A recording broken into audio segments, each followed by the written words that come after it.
Hello बच्चों, कैसे हैं आप सब। तो आपकी स्क्रीन के ऊपर एक क्वेश्चन यहाँ पे लिखा हुआ है, यहाँ पे एक स्प्रिंग, यहाँ पे मास ए और उसके साथ ही कनेक्टेड दूसरा मास बी। तो मुझे बताना है कि distance move by A before living the ground, यानी जब ये ब्लॉक है ग्राउंड को लीव करेगा उससे पहले कितना डिस्टेंस यहाँ पे ये मूव करेगा। तो इस तरह का क्वेश्चन है, काफ़ी अच्छा सवाल है। तो आज इस क्वेश्चन को हम डिस्कस करेंगे और आज के टॉपिक का जो नाम है वो है स्प्रिंग। ठीक है, स्प्रिंग के बारे में हम पढ़ेंगे कि कैसे Newton's laws of motion apply करके स्प्रिंग के क्वेश्चंस को हम यहाँ पे सॉल्व कर सकते हैं। तो स्प्रिंग का जितना भी कॉन्सेप्ट है आज आपका पूरा अच्छे से क्लियर हो जाएगा, कुछ भी डाउट आपको स्प्रिंग के अंदर यहाँ पे नहीं रहेगा। ठीक है, तो चलिए स्टार्ट करते हैं।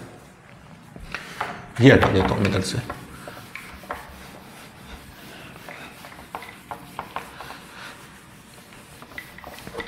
देखते हैं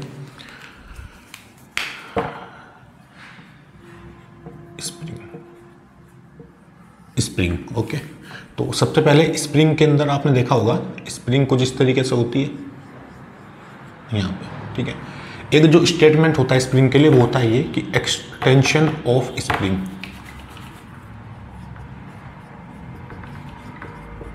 extension in a spring is directly proportional to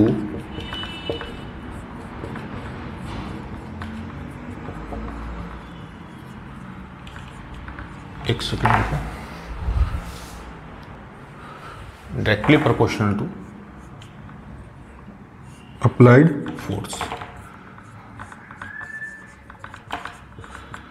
ये स्प्रिंग फोर्स के केस में स्टेटमेंट है। स्टेटमेंट क्या है कि extension in a spring is directly proportional to the applied force. तो यहाँ पे मैं लिख सकता हूँ कि जो फोर्स मेरे पास होगा डायरेक्टली प्रोपोर्शनल किसके होगा, एक्स के होगा। ये बात समझ आ रही है। अभी सारी कहानी हम यहाँ पे देखेंगे क्या रिस्टोरिंग फोर्स होता है, क्या अप्लाइड फोर्स होता है और कैसे स्प्रिंग के केस में हम जो एक्सटेंशन लेते हैं कि उसको यहाँ पे नेगेटिव लेते हैं, वो सब कहानी यहाँ पे पढ़ेंगे। ठीक है, तो जब ये प्रोपोर्शनली का मार्क में हटाऊंगा तो यहाँ पे आएगा कि स्प्रिंग कांस्टेंट, जिसको रिप्रेजेंट करेंगे के से और ये वैल्यू हो जाएगी F equal to k x. I hope इतनी बात समझ आ रही होगी आपको कि extension in spring is directly proportional to the applied force. जो फोर्स होगा अप्लाइड फोर्स वो प्रोपोर्शनल किसके होगा, एक्स के। यानी स्प्रिंग पे जितना ज़्यादा मैं फोर्स लगाऊंगा उतना ज़्यादा मुझे एक्सटेंशन देखने को मिलेगा। अभी तक इस फॉर्मूले से ये बात पता चली है। और के है स्प्रिंग कांस्टेंट, यानी जो स्प्रिंग है इसका कुछ के होगा यहाँ पे spring constant. Spring constant spring किस मेटल की बनी है, किस मटेरियल की बनी है उसके ऊपर डिपेंड करेगा। ठीक है, तो देखो एफ यहाँ पे क्या है, एफ यहाँ पे होता है रीस्टोरिंग फोर्स, रीस्टोरिंग फोर्स या फिर इसी को क्या बोल सकते हैं, स्प्रिंग फोर्स। इसी का दूसरा नाम क्या है, स्प्रिंग फोर्स। रीस्टोरिंग फोर्स बोला फिर स्प्रिंग फोर्स बोलो। और ये जो फोर्स होता है ना, act always towards mean position, always act towards mean position whether spring compress और elongate। इतनी बात समझ आएगी तो आपको कि जो F में यहाँ पे लेता हूँ वो क्या होता है, मेरे पास रिस्टोरिंग फोर्स होता है। रिस्टोरिंग फोर्स या फिर इसी को क्या बोलेंगे, स्प्रिंग फोर्स। और हमेशा किधर एक्ट करेगा, मीन पोजीशन की तरफ एक्ट करेगा। अभी हम सारी बातें समझेंगे कि मीन पोजीशन क्या होती है, कैसे कंप्रेस करेंगे, कैसे एक्सटेंशन करेंगे। आज आपका सारा कॉन्सेप्ट स्प्रिंग के बारे में क्लियर हो जाएगा, बिल्कुल A to Z। ठीक है, तो mean position whether spring compress और इलोंगेट, ये तो F की बात हो गई। के मैं इधर लिख देता हूँ, के मेरे पास होता है स्प्रिंग कॉन्स्टेंट। क्या बोलते हैं इसको, स्प्रिंग कॉन्स्टेंट। जनरली इसकी जो यूनिट होगी वो होगी न्यूटन पर मीटर, इसमें देखने को मिलेगा। एक्स मेरे पास क्या है, एक्स मेरे पास है डिफॉर्मेशन ऑफ स्प्रिंग। एक्स क्या है, डिफॉर्मेशन ऑफ स्प्रिंग। ठीक है, इतनी बात क्लियर हुई सबको कि एफ प्रोपोर्शनल टू एक्स होता है। ठीक है, और प्रोपोर्शनली जब हटाएंगे तो कांस्टेंट आएगा यहाँ पे जिसको बोलेंगे कि मेरे पास है स्प्रिंग कांस्टेंट और एक्स मेरे पास है डिफॉर्मेशन ऑफ स्प्रिंग। एक्स है मेरे पास डिफॉर्मेशन, चाहे तो स्प्रिंग कंप्रेस हो चाहे स्प्रिंग इलोंगेट हो, या तो उसको कंप्रेस करें या फिर उसको इलोंगेट करें। जो एक्स मेरे पास होगा उसी को दोनों केस में क्या मानेंगे, डिफॉर्मेशन ऑफ स्प्रिंग मानेंगे। ठीक है, इतनी बात समझ आ रही है। एक छोटी सी बात बस आपको ध्यान रखनी है, यहाँ पे एक नोट करके यहाँ पे बात लिख लिया आप। अच्छा, मैंने जो बात यहाँ पे लिखी है वो मैं यहाँ लिख देता हूँ नोट करके, कि जो स्प्रिंग हम यहाँ पे लेते हैं, स्प्रिंग अपने सिलेबस में जो भी हम लेंगे उसको क्या मानेंगे, मासलेस मानेंगे। क्या मानेंगे, मासलेस। ठीक है। जितने भी केस में अभी तक स्प्रिंग हम पढ़ेंगे आगे चल के, स्प्रिंग को कैसा माना अपने सिलेबस में, मासलेस। तो क्या स्ट्रिंग को भी मासलेस मानते थे हम? स्ट्रिंग को भी क्या मानते थे? मासलेस, यही होता था। तो जनरली जब हम क्वेश्चन करेंगे स्प्रिंग के जब क्वेश्चन करेंगे तो उसमें जो स्प्रिंग फोर्स होगा ना मेरे पास, स्प्रिंग फोर्स, उसको टेंशन के इक्वल मान सकते हैं। किसके इक्वल मान सकते हैं? टेंशन के, क्योंकि दोनों क्या है? मासलेस। तो स्प्रिंग को जनरली जब हम क्वेश्चन करेंगे उसको टेंशन के बराबर मानेंगे, ताकि अपना जो क्वेश्चन है थोड़ा सा आसान हो जाए उसको कैलकुलेट करना, ठीक है। तो इसलिए दोनों को क्या माने? मासलेस। एक नोट करके मैंने एक बात और लिखाई थी आपको कि अगर ऑब्जेक्ट मासलेस होगा तो उसके ऊपर जो नेट फोर्स होते हैं वो क्या होते हैं? जीरो। तो अगर मासलेस होगा तो क्या होंगे? नेट फोर्स, यानी नेट फोर्स कितना होगा वहाँ पे? नेट फोर्स मेरे पास होगा जीरो। किस केस में? अगर ऑब्जेक्ट मेरे पास मासलेस है, ये बात हमने प्रूफ करके भी देखी थी। तो नेट फोर्स जीरो होने का मतलब ये है कि ये तो नेट फोर्स जीरो हुआ। नेट फोर्स जीरो होने से ये फायदा हुआ स्प्रिंग में कि दोनों साइड के जो फोर्स होते हैं स्प्रिंग, वो आपस में कैसे होंगे? बराबर होंगे। जैसे स्प्रिंग तो मासलेस है, तो जितना फोर्स यहाँ पे लगा, अब देखो फोर्स तो लगा यहाँ पे, और स्प्रिंग कैसी है? मासलेस। तो मासलेस ऑब्जेक्ट के ऊपर जो नेट फोर्स होता है जीरो होता है, यानी एफ इधर लगा तो दूसरी साइड में जो फोर्स होगा वो भी बराबर होगा और अपोजिट डायरेक्शन में एक्ट करेगा। समझ आ रही बात? अगर स्प्रिंग ऐसे होती, स्प्रिंग इस तरीके से होती, ठीक है, और अप्लाइड फोर्स होता इधर, तो अगर स्टोरिंग फोर्स होता इधर, तो उसको बैलेंस करने के लिए फोर्स किधर आता? इधर आता। तो दोनों केस में नेट फोर्स कितना हो जाता? जीरो हो जाता। तो दोनों साइड में जो स्प्रिंग के फोर्स होते हैं आपस में बराबर होते हैं और एक दूसरे के अपोजिट डायरेक्शन में लेंगे, ताकि वहाँ पे नेट फोर्स रहे जीरो, और मासलेस वाली जो कंडीशन है वो हमेशा यहाँ पे क्या रहे? स्टेबल रहे, ठीक है। तो इतनी बात समझ आई होगी आपको। तो अभी आप ये नोट करो, उसके बाद समझते हैं कि स्प्रिंग का सारा कॉन्सेप्ट क्या है, कैसे उसको देखते हैं, कैसे उसको पढ़ते हैं। ये लिख लो आप, फिर चलते हैं इसके बाद। चलिए ये हटा देता हूं मैं इधर से, फिर देखते हैं कि कॉन्सेप्ट क्या है स्प्रिंग का, उसको समझते हैं। चलिए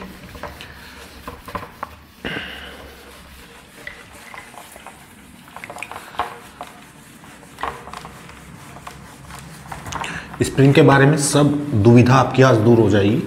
एक एक कॉन्सेप्ट को बिल्कुल समझ में आ जाएगा आपको, कैसे स्प्रिंग फोर्स एक्ट करता है, ठीक है। चलिए देखते हैं स्प्रिंग के बारे में।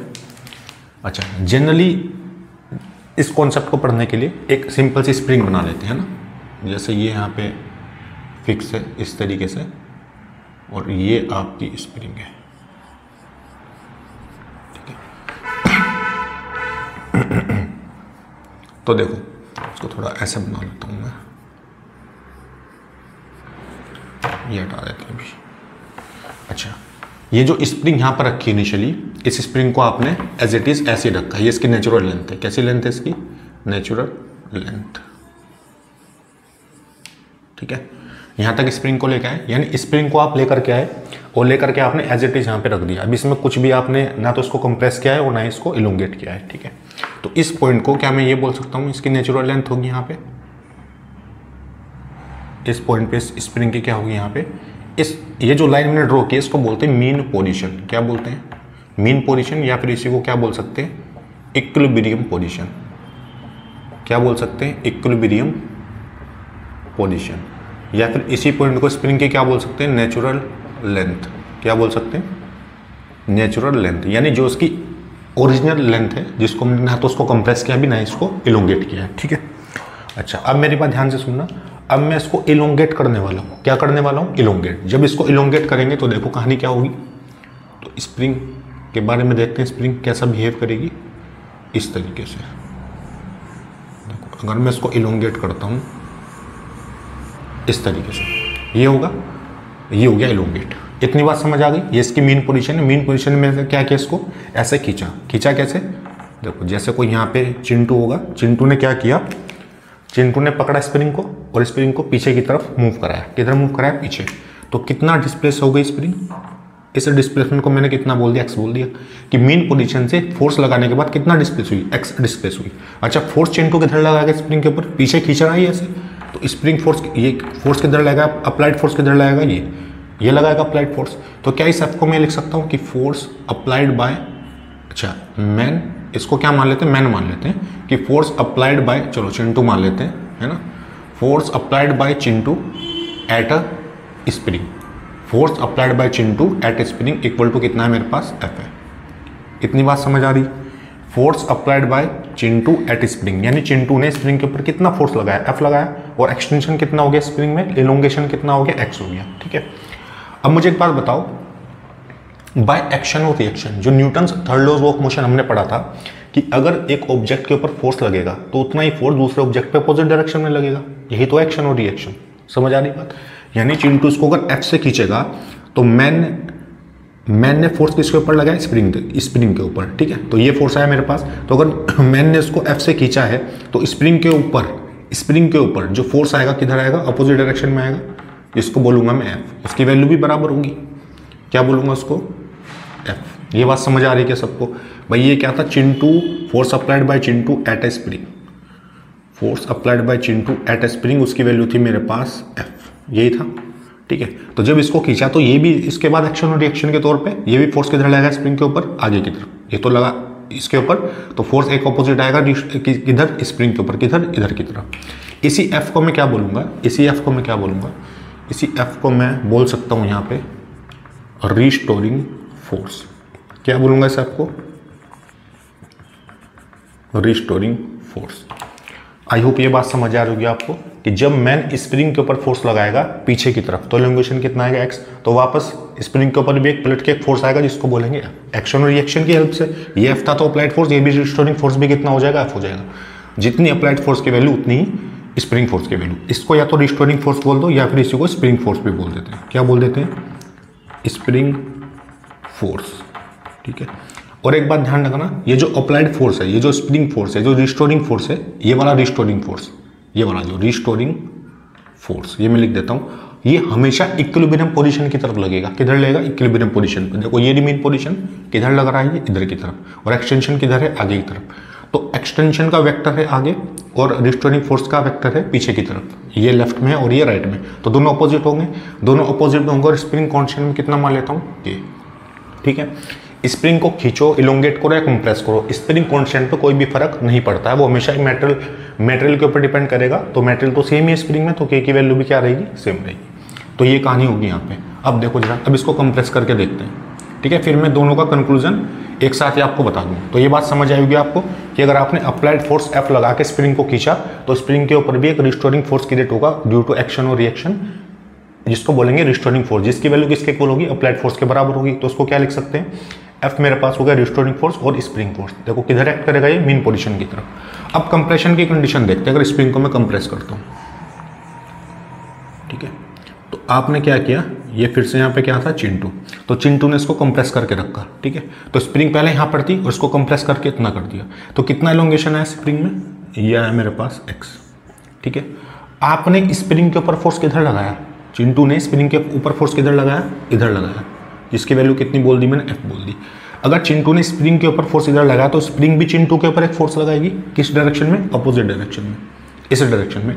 और इसी फोर्स को क्या बोलूंगा, रिस्टोरिंग फोर्स, जिसकी वैल्यू किसके इक्वल होगी, अप्लाइड फोर्स के बराबर होगी। ठीक है, चलो ये वेक्टर एक सेकंड के लिए मिटा देता हूँ, इसको सिंपल एफ लिख लेते हैं। ठीक है, तो जैसे कहानी यहाँ थी कि चिंटू ने स्प्रिंग के ऊपर फोर्स लगाया इधर, तो स्प्रिंग भी चिंटू के ऊपर फोर्स किधर लगाएगी, रिस्टोरिंग फोर्स। ठीक है, एक्शन और रिएक्शन वही कहानी यहाँ पे। आपने स्प्रिंग को ऐसे कंप्रेस किया तो स्प्रिंग भी आपके ऊपर किधर लगाएगी, फोर्स इधर, तो इसी फोर्स को क्या बोलेंगे, और रिस्टोरिंग फोर्स। अब इतनी बात अगर आपको समझ आ गई तो ये था मेरे पास इलोंगेशन, ये था मेरे पास कंप्रेशन। ये मैं लिख देता हूँ, ये कहानी किसकी थी, इलोंगेशन की, और ये कहानी किसकी थी, कंप्रेशन की। ठीक है, तो बड़ी इजी सी लैंग्वेज में आपको ये बातें समझ आ गई। ठीक है, तो जितने फोर्स के खींचेंगे उतना ही स्प्रिंग फोर्स आएगा ड्यू टू एक्शन और reaction towards the main position. देखो ये रिस्टोरिंग फोर्स किधर लग रहा है, मेन पोजीशन की तरफ, ये रिस्टोरिंग फोर्स किधर लग रहा है, मेन पोजीशन की तरफ। तो दोनों केस में एक बात आप कॉमन देख सकते हैं कि जो डिस्प्लेसमेंट है मेरे पास, जो डिस्प्लेसमेंट है act in opposite direction of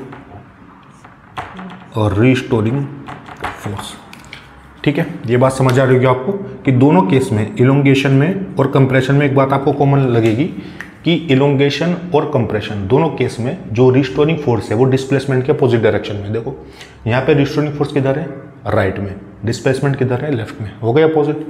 यहाँ पे देखो, और रिस्टोरिंग फोर्स किधर है, लेफ्ट में, और डिस्प्लेसमेंट किधर है, राइट में, तो दोनों केस में अपोजिट हो गया। तो इसलिए इन दोनों केस के लिए जो एफ इक्वल टू मैं लिखता हूँ, जो फोर्स मैं यहाँ पे लिखता हूँ, ये फोर्स क्या है, रिस्टोरिंग फोर्स, ये रिस्टोरिंग फोर्स वो क्या है, डिस्प्लेसमेंट के अपोजिट डायरेक्शन में, तो यहाँ पे आएगा माइनस और लिखेंगे k इंटू एक्स।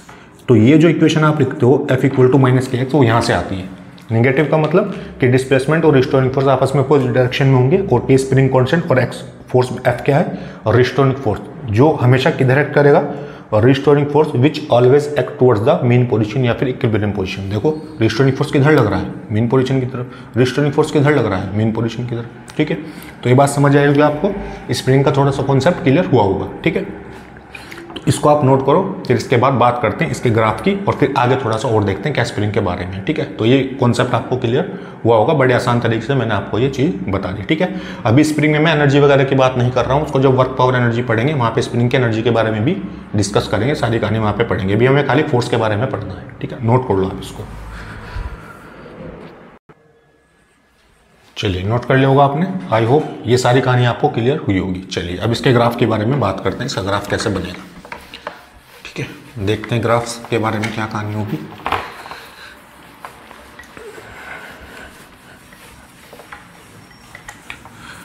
बड़ा आसान है, धीरे धीरे कॉन्सेप्ट को बस ग्रैब करते रहिए आप। ठीक है, और क्वेश्चन को देखते रहिए, सॉल्व करते रहिए बस। ठीक है, देखो इक्वेशन मेरे पास लिखी थी F इक्वल टू माइनस के इंटू एक्स, इसका मुझे ग्राफ ड्रॉ करना है। ठीक है, तो इसका ग्राफ अगर मुझे ड्रॉ करना है तो आपको ये कुछ ऐसा दिखेगा, y equal to M x plus c. Compare कर सकते हैं भाई, यहाँ पे के एक्स और प्लस जीरो है यहाँ पे c की जगह, ये मान सकते हैं y equal to M x plus C, और यहाँ पे एक माइनस भी होगा। ये बात क्लियर हुई सबको, y equal to minus M x plus C. तो यहाँ पे आप देख सकते हो कि अगर मैं ग्राफ ड्रॉ करूँगा यहाँ पे, देखो y equal to M x plus C एक स्ट्रेट लाइन की तरह दिखेगा। तो फोर्स को कहाँ ले लेता हूँ, y पे, और x को कहाँ ले लेता हूँ, ये तो x तो यहाँ पे सेम ही है डिस्प्लेसमेंट, तो फोर्स हो गया यहाँ पर। ठीक है, y पे, और ये हो गया मेरे पास x। ठीक है, तो ग्राफ कैसा बनेगा इसका देख लेते हैं, इसको मैं थोड़ा इधर बना देता हूँ। ये हो गया x, और यहाँ पर ये हो गया मेरे पास f। इसको थोड़ा सा पीछे बढ़ा देते हैं, इसको थोड़ा सा नीचे बना देते हैं। ठीक है, देखो ये होगा माइनस f और ये होगा माइनस x। अब जो ग्राफ बनेगा वो कैसा है, अच्छा स्लोप यहाँ पे कैसा है, निगेटिव। तो स्लोप निगेटिव होगा तो आपको पता है, अगर जैसे मैंने आपको बताया था कि y और x पे अगर स्लोप बनाते हैं, कैसे बनाते हैं, इधर बता देता हूँ मैं। तो y और x पे निगेटिव स्लोप का मतलब क्या होता है कि जब एंगल मेरे पास 90 डिग्री से बड़ा होगा, तो इस तरह के स्लोप को क्या बोलेंगे। यहाँ पे थीटा कैसा है, ग्रेटर देन 90, तो स्लोप कैसा होगा, स्लोप मेरे पास होगा निगेटिव। स्लोप कैसा होगा, निगेटिव, अगर एंगल 90 से बड़ा है।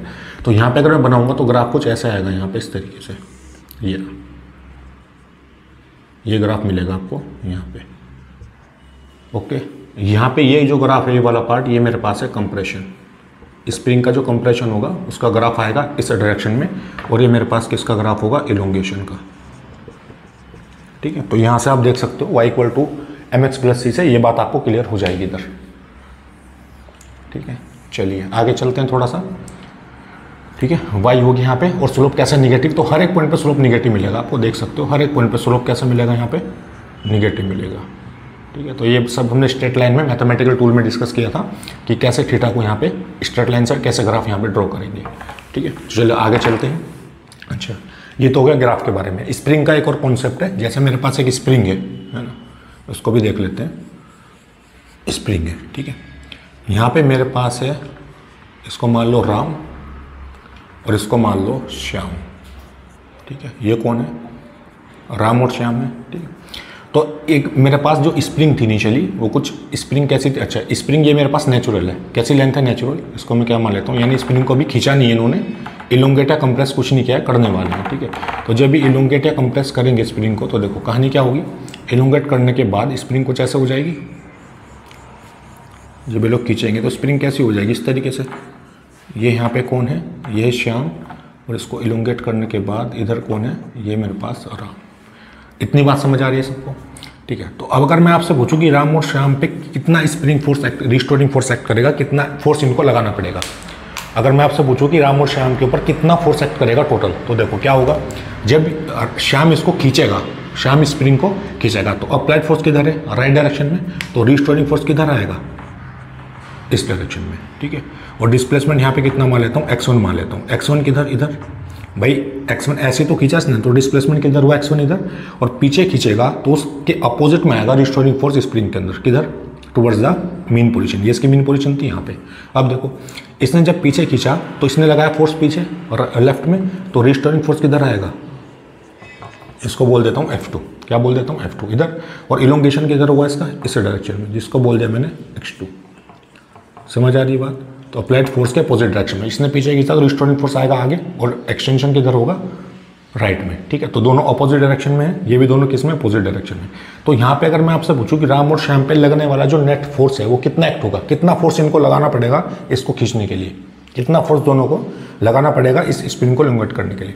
तो हम यहाँ पे ये नहीं बोल सकते कि राम के लिए फोर्स होगा F2 X2 और इसके लिए कितना होगा। अच्छा, हम ये नहीं लिख सकते, जैसे आपके लिए स्प्रिंग फोर्स आप लिखोगे, आप बोलोगे सर ये किसके लिए होगा, ये होगा राम के लिए, और अगर श्याम की बात करेंगे ये होगा श्याम के लिए। तो ये गलत है, ये फोर्स एक्ट नहीं करेगा दोनों पे अलग अलग, दोनों पे एक साथ फोर्स इनको लगाना पड़ेगा। तो दोनों के ऊपर जो लगने वाला नेट फोर्स है वो होगा ये, equal to F1 plus F2, दोनों के ऊपर ये फोर्स एक्ट करेगा। ठीक है, F1 की वैल्यू कितनी होगी, KX1, क्योंकि स्प्रिंग तो सेम है, स्प्रिंग कांस्टेंट सेम रहेगा, और ये हो जाएगा KX2, यानी F की वैल्यू कितनी आएगी, K आ जाएगा X1 प्लस X2। ठीक है, तो दोनों के ऊपर राम और श्याम पे लगने वाला जो नेट फोर्स है, कितना फोर्स लगा के इसको खींचना पड़ेगा, इतना फोर्स लगा के, ना कि KX2 KX1, ये नहीं अप्लाई होगा, दोनों मिला के लगेगा KX1 प्लस X2, दोनों को इतना ही फोर्स महसूस होगा जब इसको खींचेंगे। ठीक है, तो ये कॉन्सेप्ट आपका क्लियर हुआ होगा, थोड़ा सा इसको नोट कर लें, फिर चलते हैं और देखते हैं स्प्रिंग के बारे में और कॉन्सेप्ट के बारे में क्या क्या कहानी आपको देखने को मिलेगी। इसको नोट कर लें आप आराम से। चलिए, ये नोट किया होगा आपने। तो ये सारी कहानी थी हॉरिजॉन्टल स्प्रिंग के बारे में। जितना भी सब मैंने भी डिस्कस किया, किसके बारे में डिस्कस किया, हॉरिजॉन्टल स्प्रिंग के बारे में। ठीक है, अब वर्टिकल में देख लेते हैं कि वर्टिकल में अगर स्प्रिंग होगी तो उस केस में क्या कहानी मिलेगी आपको।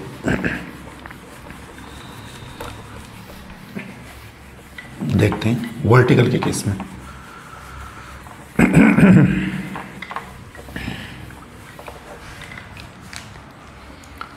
तो देखो, जैसे ये वर्टिकल केस देख लेते हैं। जैसे यहाँ पे मैं लगाता हूँ कि स्प्रिंग, ये स्प्रिंग की नेचुरल लेंथ है ना, इसकी क्या मान सकते हैं, मीन पोजीशन मान सकते हैं, है ना, मीन पोजीशन। अभी कुछ नहीं किया स्प्रिंग में, खाली स्प्रिंग इस तरीके से, इसको क्या मानेंगे, मीन पोजीशन। अब देखो जरा, अगर मैं यहाँ पर एक मास अटैच करता हूँ, यहाँ पर अगर मास अटैच में कर देता हूँ, तो मास अटैच होने पे क्या होगा, स्प्रिंग नीचे भागेगी, ये जाएगी ऐसे, ये भागेगी नीचे, और ये हो जाएगा M। तो ये नेचुरल लेंथ है, कितना नेचुरल लेंथ से कितना डिस्प्लेस होगी, इसको मैंने मान लिया कितना डिस्प्लेस हुई, X डिस्प्लेस हुई यहाँ पे। ठीक है, ये बात समझ आ रही होगी। और डिस्प्लेसमेंट किस फोर्स की वजह से हुआ है, ये जो नीचे यहाँ पे mg एक्ट करेगा मास लगाने के ऊपर, इस ग्रेविटेशन फोर्स की वजह से। अगर ग्रेविटेशन फोर्स लगेगा नीचे तो स्प्रिंग फोर्स किधर आएगा, रिस्टोरिंग फोर्स या फिर स्प्रिंग फोर्स, वो आएगा अपोजिट डायरेक्शन में, इस डायरेक्शन में लगा सकते हैं। इसको आप बिल्कुल ऐसे समझो, क्योंकि स्प्रिंग तो हमारे सब केस में मासलेस है, तो अगर स्प्रिंग मासलेस होगी तो उसको स्ट्रिंग की तरह ट्रीट कर सकते हैं।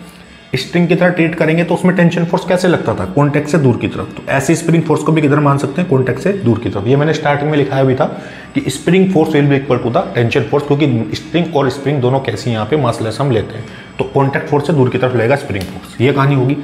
अगर मैं आपसे पूछूं कि इस इलोंगेशन की वैल्यू बताओ कितनी होगी, यानी इस एक्स की वैल्यू बताओ कितनी होगी, तो देखो क्या लिखेंगे इसको, यहाँ पे जो स्प्रिंग फोर्स है किसके इक्वल होगा, mg के इक्वल होगा। और एक बात ध्यान रखना कि जो मास लगा के हम इसको नीचे लेके आएंगे, बड़ा ग्रेजुअली लेके नीचे आएंगे, धीरे धीरे लेके आएंगे, यानी इसकी जो चेंज इन एनर्जी होगी वो कितनी होगी, उसको जीरो मानेंगे। अगर इसको एक साथ ही झटके से आप नीचे छोड़ोगे तो उस केस में फिर एनर्जी वगैरह का कॉन्सेप्ट भी आपको लगाना पड़ेगा, फिर उसको हम पढ़ेंगे वर्क पावर एनर्जी में। तो उसको क्या करेंगे, ग्रेजुअली धीरे धीरे करके क्या लाएंगे, नीचे लाएंगे। तो स्प्रिंग फोर्स रहेगा ऊपर, mg लगेगा नीचे। तो इस पॉइंट पे जब अब सपोज करो यहाँ पे आने के बाद ये रुक गया, रुकने के बाद क्या हुआ, ये mg फोर्स किसके इक्वल होगा, स्प्रिंग फोर्स के इक्वल होगा, इक्विलिब्रियम पोजीशन में आ गया यहाँ पे। तो स्प्रिंग फोर्स को क्या मैं k इंटू एक्स लिख सकता हूँ, अगर स्प्रिंग कॉन्स्टेंट इसका k है तो k और displacement x equal to mg। X की वैल्यू किसके इक्वल आ गई, mg बाय k के इक्वल आ जाएगी, किसके इक्वल आएगी, mg बाय k के। सही बात है। एक और देख लेते हैं, अगर यहाँ पे मास 2 टाइम्स में बढ़ा देता हूँ, अगर मास कितना कर देता हूँ 2 टाइम्स बढ़ा देता हूँ, तो उस केस में देखते हैं इलोंगेशन कितना आएगा यहाँ पे। ठीक है, ये लग गया m, तो ये इसकी नेचुरल लेंथ। ठीक है, यहाँ पे डिस्प्लेसमेंट कितना था, इतना, ये था x, और इस बार कितना हो गया, 2x हो गया, यहाँ से लेके यहाँ तक पूरा कितना हो गया, 2x। तो इस केस में भी mg किधर लगेगा, नीचे, और स्प्रिंग फोर्स किधर आएगा, ऊपर आएगा। ठीक है। ठीक है। तो यहाँ पे आके ये रुका, इक्विलिब्रियम पोजीशन आई, तो उस केस में मैं क्या लिख सकता हूँ यहाँ पे, इस केस के लिए तो क्या यहाँ पे भी लिख सकते हैं जो स्प्रिंग फोर्स होगा वो mg के इक्वल होगा। और स्प्रिंग फोर्स को क्या लिख सकते हैं, k into x equal to 2mg, ये 2 टाइम्स है मास यहाँ पे, और डिस्प्लेसमेंट भी कितना हो जाएगा, k इंटू 2x, ठीक है। तो x की वैल्यू भी यहाँ से कितनी आएगी, mg बाय k के इक्वल आएगी, ठीक है। तो वर्टिकल के केस में खाली फोर्स की बात मैं कर रहा हूँ, एनर्जी वगैरह की कोई बात मैंने की, एनर्जी का कोई कॉन्सेप्ट मैंने यहाँ पे नहीं देखा। तो अगर वर्टिकल होगी, एक्स डिस्प्लेसमेंट होगा, तो x की वैल्यू कितनी आएगी, mg बाई k, और उस केस में अगर 2m होगा, मास कितना होगा 2 टाइम्स ऑफ m, तो डिस्प्लेसमेंट कितना होगा 2x, और फिर से x की वैल्यू कितनी आएगी, mg बाई k। तो वर्टिकल की ये कहानी आपको ध्यान रखनी है, इसको एकदम टेंशन की तरह ट्रीट करना है। स्प्रिंग फोर्स यहाँ से ऊपर लगेगा तो टेंशन फोर्स भी किधर मानेंगे, स्ट्रिंग में ऊपर की तरफ मानते तो ऐसे किसको ट्रीट करेंगे, स्प्रिंग फोर्स को। तो ये लिख लो आप, फिर देखते हैं नेक्स्ट कॉन्सेप्ट जिसका नाम है स्प्रिंग फोर्स, ठीक है। तो एक क्वेश्चन इसके बेस पे देख लेते हैं, तो उससे थोड़ी सी कहानी आपको क्लियर हो जाएगी, ठीक है। चलिए ये हटा देता हूँ मैं, नोट कर लिया होगा आपने। एक छोटा सा क्वेश्चन डिस्कस कर लेते हैं, फिर उसके बाद स्प्रिंग बैलेंस की बात करेंगे, ठीक है। चलिए देखते हैं।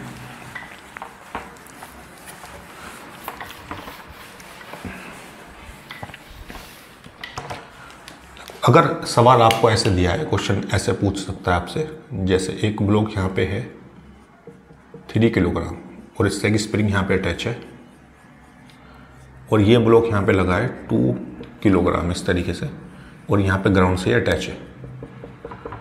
ग्राउंड से क्या है, ये अटैच है। 2 kg वाले ब्लॉक पे अप्लाइड फोर्स है 10 न्यूटन। कितना फोर्स है, 10 न्यूटन। और 2 kg वाले ब्लॉक का एक्सेलरेशन दिया है 2 मीटर पर सेकेंड स्क्वायर। आपसे पूछा है कि find acceleration of 3 kg block. Find acceleration of 3 kg block, ये क्वेश्चन है। तो कैसे करेंगे इसको बताओ।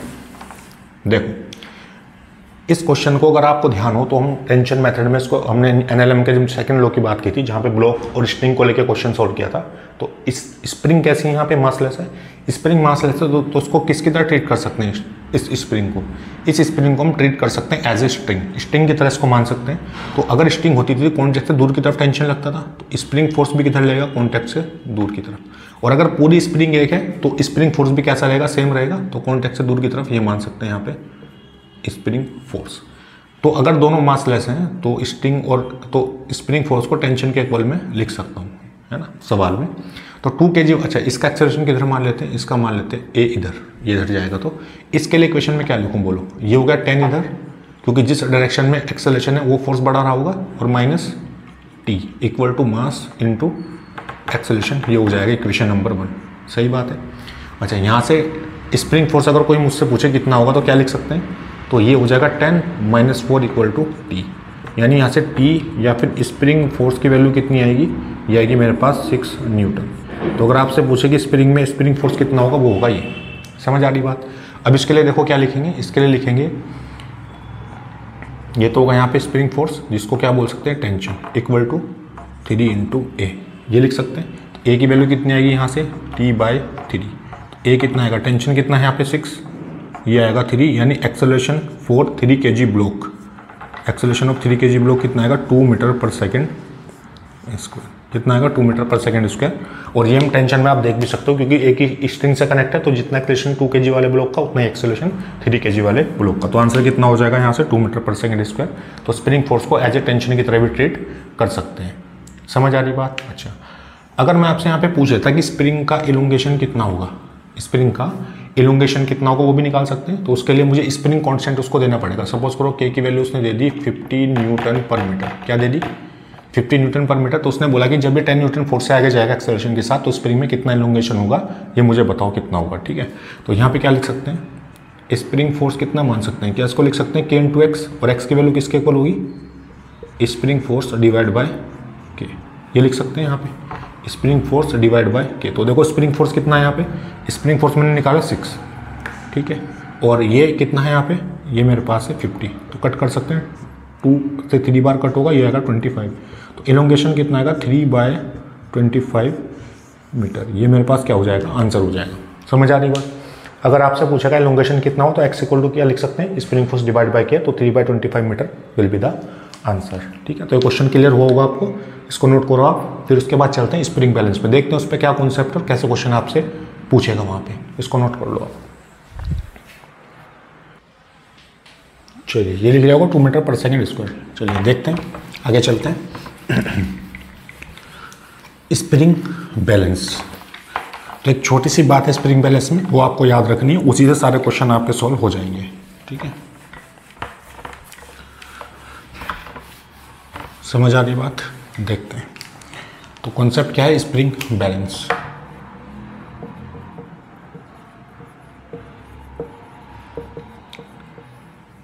स्प्रिंग बैलेंस क्या है? It is always major tension in string. ये बात समझ आ जाएगी अभी आपको। तो स्प्रिंग बैलेंस क्या करता है? It is always major tension in string. तो स्ट्रिंग के अंदर कितना टेंशन होगा वो कौन मेजर करेगा? स्प्रिंग बैलेंस मेजर करेगा। यानी टेंशन की वैल्यू आप निकाल लो, वही टेंशन की वैल्यू किसके इक्वल हो जाएगी? स्प्रिंग बैलेंस के इक्वल हो जाएगी। उसको एग्जाम्पल के हेल्प से समझ लेते हैं ना। जैसे मेरे पास एक सिंपल सा एग्जाम्पल मिल लेता हूँ। यहाँ पे एक स्प्रिंग लगी है इस तरीके से, इसको ऐसे मान लो आप, जैसे लगा है यहाँ पे स्प्रिंग। ठीक है, तो ये मेरे पास क्या है कि स्प्रिंग बैलेंस है इस तरीके से। ठीक है, और यहाँ पे लगा है एक एम ब्लॉक। तो आपसे पूछा कि बताओ स्प्रिंग बैलेंस इसकी रीडिंग कितनी नोट करेगा?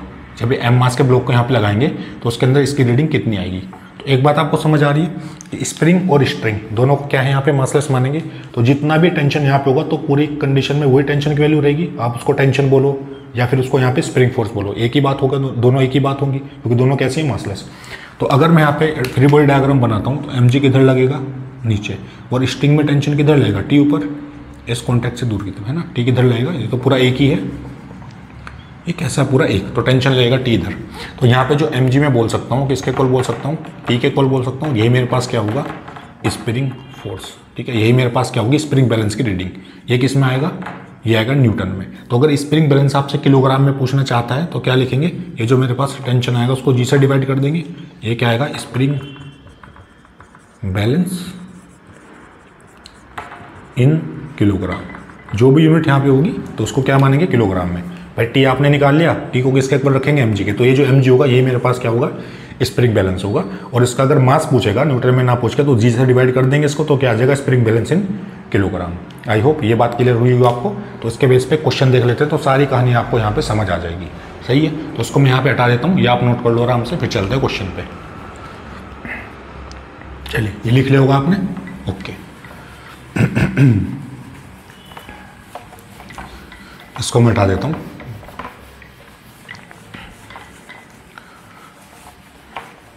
चलिए देखते हैं क्या बोला स्प्रिंग बैलेंस के अंदर। तो सवाल आपको ये दिया है, देखो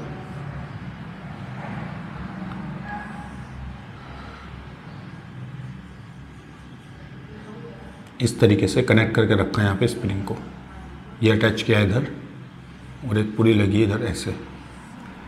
यहाँ पे लगा है एक, ये मेरे पास 20 किलोग्राम। इसकी रीडिंग को उन्होंने बोला है R1। ये क्या है? सिस्टम 1। और एक दूसरा यहाँ पे सिस्टम इन्होंने लिया है इस तरीके से, ये लगी है पुली, ये अटैच होके लगी है इधर। ठीक है, यहाँ से फिर से एक स्प्रिंग है इस तरीके से, इसको माना है सीधा, ये लगा यहाँ पे सिंपल ऐसे, थोड़ा बड़ा बना लेते हैं इसको। ये यहाँ पे लगा है 10 किलोग्राम। यहाँ पे कितना लगा है? ये लगा है 20 किलोग्राम। ठीक है, पूरा एक सिस्टम है। तो इसमें एक्सटेंशन जो माना है वो कितना है? यहाँ पे R2। ठीक है, ये 1, इसको R2 बोल देते हैं 2। तो आपको स्प्रिंग बैलेंस की रीडिंग बतानी है, स्प्रिंग बैलेंस की रीडिंग बतानी है, इसको बोल देते हैं R2। यानी आपको रेशियो बताना है R1/R2 कितना होगा। सवाल समझ आया सबको? क्या बताना है? R1/R2 कितना होगा। तो स्प्रिंग बैलेंस की रीडिंग आपको बतानी कि जब इसको 220 kg का मास होगा तो यहाँ पे रीडिंग कितनी, इसको भी क्या ले लेते हैं? 20 ले लेते हैं। डिफरेंट मास के लिए इसके बाद में करा दूंगा। तो ये भी दोनों साइड कितना मास है? बराबर है 20 kg। दोनों के लिए स्प्रिंग बैलेंस की रीडिंग बतानी है क्या होगी। तो ट्राई करें इस क्वेश्चन को, फिर मैं बताता हूँ कैसे इसको सॉल्व करेंगे। सही बात है, ट्राई किया होगा आपने। तो देखते हैं कैसे इसको सॉल्व करेंगे। सबसे पहले क्या बनाएंगे? Free body diagram.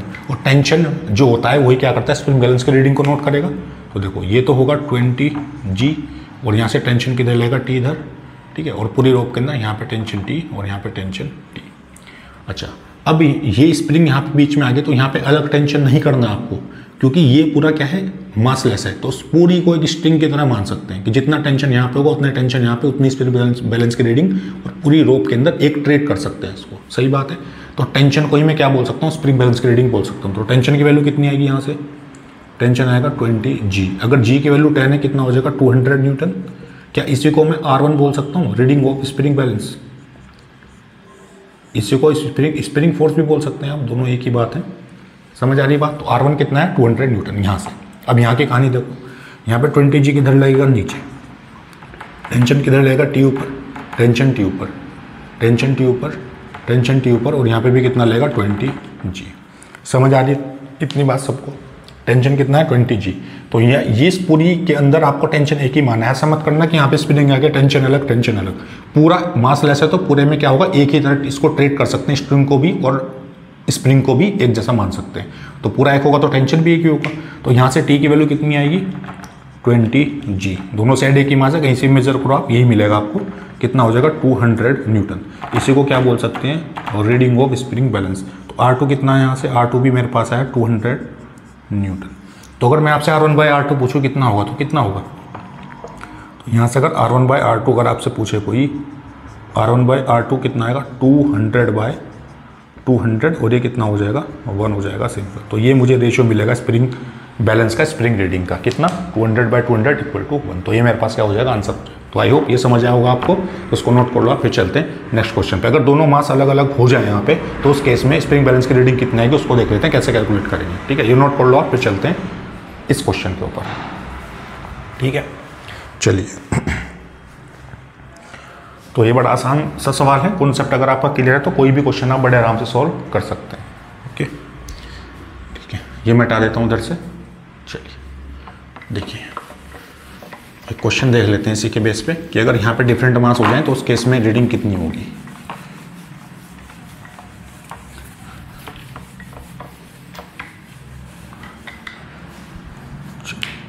देख लेते हैं क्वेश्चन। तो बिल्कुल घबराने की जरूरत नहीं है, आराम आराम से पढ़ते रहिए, क्वेश्चन को ग्रैब करते रहिए, क्या क्या कॉन्सेप्ट यहाँ पे लगेंगे तो सब चीज़ें आपकी क्लियर हो जाएंगी। ठीक है, यहाँ से जितने क्वेश्चन लगाने के बाद कोई बुक शायद आपको जरूरत ना भी पड़े लगाने की, उन्हीं क्वेश्चन को आप प्रैक्टिस कर लोगे तब भी आपकी प्रिपरेशन बहुत अच्छी हो जाएगी। बस आपको उसके बाद कोई टेस्ट सीरीज जहाँ भी आप पढ़ रहे हैं, जैसे भी पढ़ रहे हैं, कोई टेस्ट सीरीज आप ज्वाइन करें, वहाँ से क्वेश्चन की प्रैक्टिस करें, बुक से करें, टेस्ट सीरीज से करें, ऑनलाइन टेस्ट सीरीज से करें, है ना। और कॉन्सेप्ट यहाँ पे देखें, क्वेश्चन सोल्व करें, तो वहाँ पर भी आप अच्छा परफॉर्मेंस कर सकते हो, वो आप जज भी कर सकते हो बाई टेस्ट सीरीज। ओके, चलिए देखते हैं इसको। अब यहाँ पे नया क्वेश्चन देखते हैं। तो जैसे मैंने एक यहाँ पे ले लेता हूँ मैं इस तरीके से पुली, और एक स्प्रिंग लगा लेते हैं इधर ऐसे। ठीक है,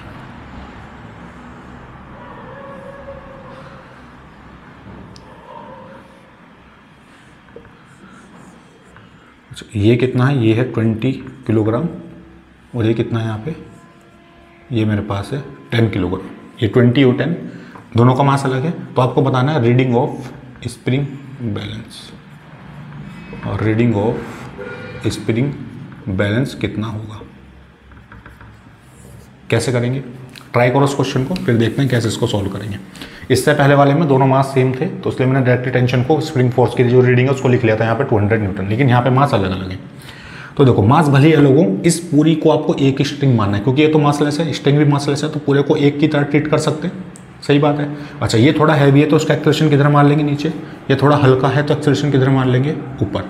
ठीक है, यहाँ से टेंशन किधर लेगा, T ऊपर, नीचे कितना आएगा 20G, टेंशन आएगा T ऊपर, नीचे आएगा 10G, ये लिख सकते हैं। कितनी बात। तो ये पूरी कहानी में टेंशन सेम रहेगी। टेंशन की वैल्यू अगर मैं निकाल लेता हूँ तो मुझे रीडिंग किसकी मिल जाएगी, स्प्रिंग बैलेंस की। ये मैंने बताया कि स्प्रिंग बैलेंस में किसकी रीडिंग को मेजर करना होता है, टेंशन को मेजर करना होता है। तो देखो, इसकी इक्वेशन लिखो जरा। टेंशन ऊपर होगा क्योंकि एक्सेलरेशन ऊपर है, 10G = मास इंटू एक्सेलरेशन, ये मान सकते हैं मन। यहाँ पे देखो, ये नीचे है 20G - T = 20 × A, इसको बोल देंगे इक्वेशन नंबर 2। बोल सकते हैं यहाँ से, दोनों को ऐड कर दो सिंपल, जैसे करते आ रहे हैं LM में। ये कैंसिल आउट हो जाएगा, कितना बचेगा 10G, ये कितना होगा 30A। तो यहाँ से A की वैल्यू कितनी आएगी, A हो जाएगा, G की वैल्यू 10 रखेंगे, 100/30, 10 से 10 कैंसिल, A आएगा मेरे पास 10/3 मीटर/सेकंड²। ये मेरे पास आया एक्सेलरेशन। अब रीडिंग के लिए मुझे टेंशन चाहिए, तो इस A की वैल्यू को रख सकते हैं किसी भी इक्वेशन में। यहाँ पे रख के देखो, इक्वेशन 1 में T - ये हो जाएगा 100 = ये हो जाएगा 100, ये हो जाएगा 10 है ना यहाँ पे, 10 और a की वैल्यू कितनी है 10/3, ये हो जाएगा। तो t माइनस 100 इक्वल टू ये कितना होगा 100/3, इसको इधर लाएंगे तो t कितना आएगा 100 प्लस 100/3, तो ये कितना आएगा यहाँ से, ये होगा 400/3, ये आएगी t की वैल्यू। और यही मेरे पास रीडिंग किसकी होगी, स्प्रिंग बैलेंस की, इसकी रीडिंग होगी स्प्रिंग बैलेंस की। ये तो हो गया न्यूटन की फॉर्म में।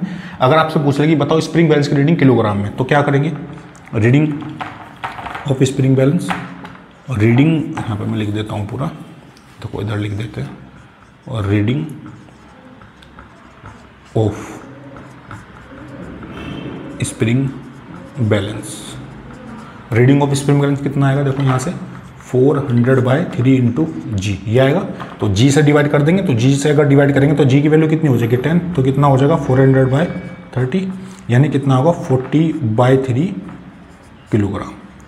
ठीक है, तो स्प्रिंग बैलेंस की रीडिंग किलोग्राम में कितनी आएगी 40/3 किलोग्राम, ये मेरे पास आंसर हो जाएगा। तो फोर्स की फॉर्म में पूछेगा न्यूटन में 400/3, और अगर reading of spring balance kilogram में पूछेगा, ऑप्शन में आपके पास ऑप्शन अगर किलोग्राम में होंगे तो उस केस में कितना लेंगे 40/3 इंटू किलोग्राम। तो आई होप स्प्रिंग बैलेंस के बारे में कहानी आपको क्लियर हुई होगी। बस आपको ध्यान रखना है स्प्रिंग बैलेंस रीडिंग का मतलब कि क्वेश्चन में आपको निकालना है टेंशन, क्या निकालना है टेंशन, और पूरी के अंदर टेंशन सेम रहेगा क्योंकि ये कैसी मासलेस और स्ट्रिंग भी कैसी होती है मासलेस, तो दोनों को एक जैसा यहाँ पे ट्रीट कर सकते हैं। सही है, इतना कॉन्सेप्ट आपका क्लियर हुआ, इसको नोट करो, फिर चलते हैं नेक्स्ट क्वेश्चन पे। चलिए, तो यहाँ पे टेंशन और reading of spring balance 40/3 kilogram note कर लिया होगा आपने, ये हटा देता हूँ इधर से, और देखते हैं क्वेश्चन सवाल कैसे पूछेगा आपसे।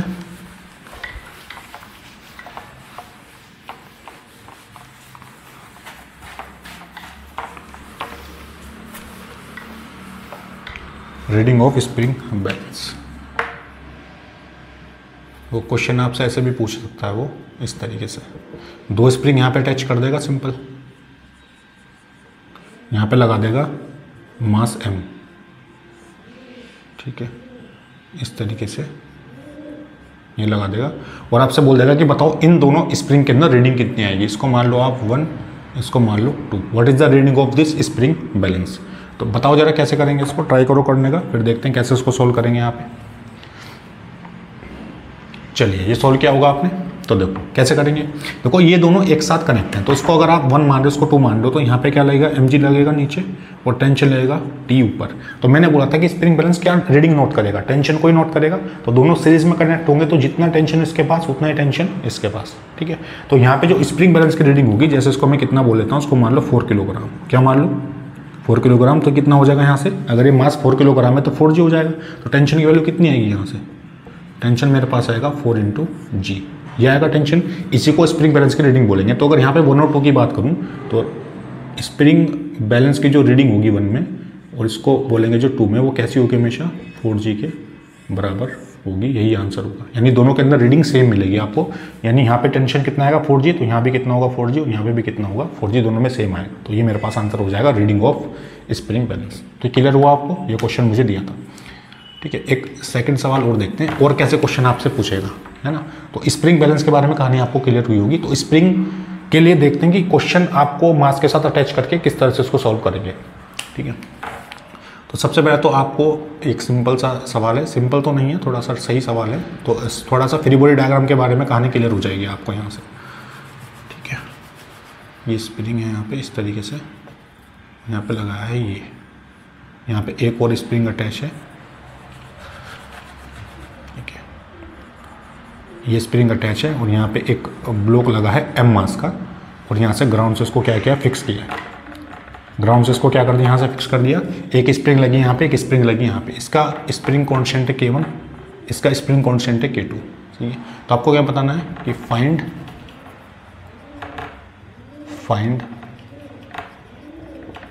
एक्सटेंशन इन स्प्रिंग, क्या बताना है, फाइंड एक्सटेंशन इन स्प्रिंग्स, यानी इस स्प्रिंग का एक्सटेंशन बताना है। एक्सटेंशन मतलब एक्स की वैल्यू बतानी कितनी होगी, और इस K2 में बताना है कि जैसे इस मास को अटैच करेंगे तो K2 कितना नीचे खींचेगा और K1 कितना नीचे एक्सटेंड होगा। दोनों केस में एक्सटेंशन की वैल्यू मुझे बतानी कितनी होगी। तो ये सवाल नोट कर लो आप, फिर इसको भी नोट करो, ट्राई करो इसको करने का, फिर यहाँ पे इसका सोल्यूशन देखना। चलिए उधर से हटा देता हूँ मैं, नोट कर लिया होगा आपने। तो देखो सबसे पहले आपको क्या करना है, फ्री बॉडी डायग्राम बनाना है सिंपल तरीके से, और इसका एक्सटेंशन यहाँ पे फाइंड आउट कर सकते हैं, ठीक है। तो देखो कैसे करेंगे, सबसे पहले क्या बनाना है, फ्री बॉडी डायग्राम। देखो mg किधर लगेगा, नीचे लगेगा, और ये K2 है तो यहाँ पे टेंशन कितना मान सकता हूँ मैं, T मान सकता हूँ, ये कर सकते हैं। और इस कॉन्टेक्ट से भी टेंशन T, क्योंकि पूरी स्प्रिंग और स्प्रिंग तो मासलेस होती है तो उसको 1 मान सकते हैं। यहाँ पे भी टेंशन होगा T, और यहाँ पे जो टेंशन जाएगा वो कितना जाएगा, 2 टाइम्स ऑफ T। कितना जाएगा, 2 टाइम्स ऑफ T, ये होगा। फ्री बॉडी डायग्राम सिंपल जो बनाते आ रहे हैं। तो मुझे बताओ टेंशन की वैल्यू यहाँ से किसके इक्वल होगी, टेंशन इक्वल टू होगा यहाँ पे mg के, किसके इक्वल होगा, mg के। समझ आ रही बात। अच्छा, अगर ये टेंशन mg के इक्वल होगा तो कैसी टेंशन को मैं स्प्रिंग फोर्स बोलता था, इसी टेंशन को मैं स्प्रिंग फोर्स के बराबर मानता था, क्योंकि दोनों मासलेस हैं। तो इस स्प्रिंग फोर्स को क्या ये भी लिख सकते हैं क्या, 2 के लिए K2 इंटू x2, बोलो ये लिख सकते हैं क्या। जब मास लगाने पे एक्सटेंशन कितना होगा, ये टेंशन होगा स्प्रिंग फोर्स के बराबर, और स्प्रिंग फोर्स को K इंटू एक्स फॉर्मूला हमें पता है, अभी हमने देखा था कि जो एक्सटेंशन होता है directly proportional to the applied force या फिर रिस्टोरिंग फोर्स। तो K2 इंटू x2, अगर ये 2 माना है तो एक्सटेंशन मैंने कितना मान लिया, 2 मान लिया। तो यहाँ से T की वैल्यू मैं रख सकता हूँ, यहाँ से K2 x2 equal to mg। तो x2 की वैल्यू यहाँ से किसके इक्वल आएगी, ये आएगी mg बाय K2, ये आएगा। ये मेरे पास क्या हो जाएगा, आंसर हो जाएगा यहाँ पे। आई होप समझ आई होगी ये बात आपको कि टेंशन किसके इक्वल, mg के। तो इसको K2 x2 लिख सकते हैं, तो x2 की वैल्यू कितनी आएगी, mg बाय K2। यहाँ पे देखो कहानी पुली के लिए, पुली का अगर डायग्राम आप देखोगे तो ऊपर टेंशन कितना लगा है, 2 इंटू टी, ये होगा टी यहाँ पे, और ये कितना होगा टी। इसी को मैं स्प्रिंग फोर्स के बराबर मान सकता हूँ, ऊपर वाला जो फोर्स होगा इसको स्प्रिंग फोर्स के बराबर मान सकते हैं, और इसकी वैल्यू कितनी मान सकते हैं यहाँ पे, K1x1। क्या मान सकते हैं, K1x1। तो क्या मैं यहाँ पे लिख सकता हूँ क्या, कि जो मेरे पास ये 2 टाइम्स ऑफ टी है वो K1x1 के इक्वल है। भाई 2 टाइम्स ऑफ टी है वो किसके इक्वल है, K1x1 के इक्वल है, इतना इसमें एक्सटेंशन होगा, ठीक है। और टी की वैल्यू मैं यहाँ से निकाल चूँगा, कितनी मेरे पास, टी की वैल्यू मैं यहाँ से निकाल चूँगा, वो मेरे पास है mg के इक्वल। तो टी की वैल्यू यहाँ पे रख सकते हैं mg से, तो रखो टी यहाँ पे होगा mg, और ये होगा यहाँ पे K1x1। तो यहाँ से x1 की वैल्यू किसके इक्वल आएगी, 2mg बाय K1, किसके इक्वल आएगी, 2mg बाय K1। और ये मेरे पास क्या होगा, फाइनली आंसर होगा 2mg बाय K1। सही है। तो x1 इक्वल टू, तो x1 और x2 दोनों का एक्सटेंशन मैंने यहाँ पे निकाल लिया। तो आपको बस फ्री बॉडी डायग्राम बना के कॉन्सेप्ट लगा के क्वेश्चन को सॉल्व करना है, ठीक है। तो उसको नोट कर लो आप, फिर एक क्वेश्चन और देखते हैं और कॉन्सेप्ट आपका अच्छे से क्लियर हो जाएगा यहाँ पे। चलिए ये मैं हटा देता हूँ, उधर से नोट कर लिया होगा आपने। चलिए ये हटा देते हैं, देखते हैं नेक्स्ट सवाल मुझे क्या दिया है। बड़ा ही आसान है, बस कॉन्सेप्ट आपको देखने हैं और क्वेश्चन को सॉल्व करते जाना है।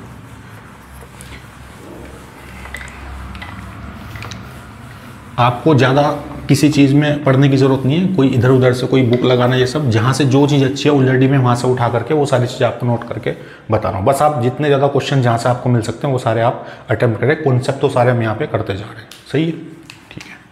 देखते हैं। अच्छा, क्वेश्चन आपको ऐसे भी दे सकता है इस तरीके से,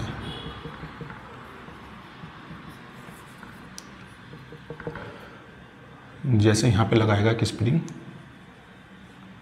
ठीक है, यहाँ पे एक पुली लगा देगा इस तरीके से, और यहाँ पे एक मास लगा देगा m। क्या लगा देगा m, फाइंड द, आपसे पूछेगा find extension, find extension in spring, ठीक है। तो आपको बताना है कि स्प्रिंग में कितना एक्सटेंशन होगा इस m मास को लगाने के बाद। तो कितना एक्सटेंशन होगा कैसे पता करेंगे, तो m मास लगाए, यहाँ पे स्प्रिंग है और यहाँ पे एक रोप कनेक्ट है। तो सिंपल ट्राई करो उसको करने का, फिर देखते हैं कैसे इसको सॉल्व करेंगे। यहाँ पे ट्राई किया होगा आपने, तो एक्सटेंशन मतलब x की वैल्यू बताने, तो आंसर को मैच कर सकते हो आप यहाँ से। सबसे पहले क्या करेंगे, फ्री बॉडी डायग्राम, mg किधर लगेगा, नीचे, टेंशन लगेगा t यहाँ पे, टेंशन लगेगा t यहाँ पे लगेगा टेंशन t, और यहाँ पे भी कितना लगेगा टेंशन t, क्योंकि ये भी क्या है पूरी मासलेस है तो उसको टेंशन t मान सकते हैं। अच्छा, ये टेंशन t होगा तो ये हाफ हो जाएगा यहाँ पे, है ना भाई, यही तो होगा। यहाँ पे अगर टेंशन हाफ होता है, टेंशन हाफ होता है तो तभी तो दोनों को मिला के टी होगा। यहाँ पे सिंपल लिख सकते हैं, अगर मैं यहाँ पे 2t मान लेता तो यहाँ पे t हो जाता, यहाँ पे भी t हो जाता, तो इस तरीके से लिख सकते हैं। तो t की वैल्यू यहाँ से किसके इक्वल आएगी, mg के इक्वल आएगी। ये मैंने कंडीशन यहाँ पे देखी। अब मुझे इसकी रीडिंग बतानी है स्प्रिंग बैलेंस की, तो यहाँ पे जो t/2 होगा तो इसको स्प्रिंग फोर्स के बराबर मान सकते हैं भाई, यही तो होगा स्प्रिंग फोर्स यहाँ पे, सही है।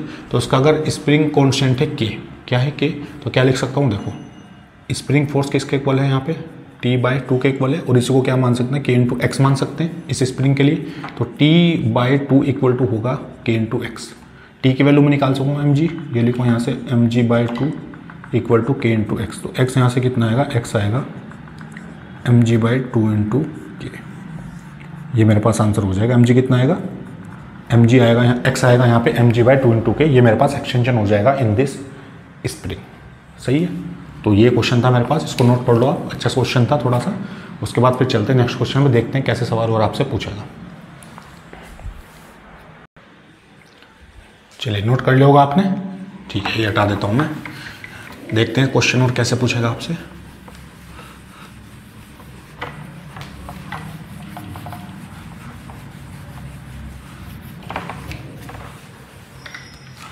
चलिए देखते हैं।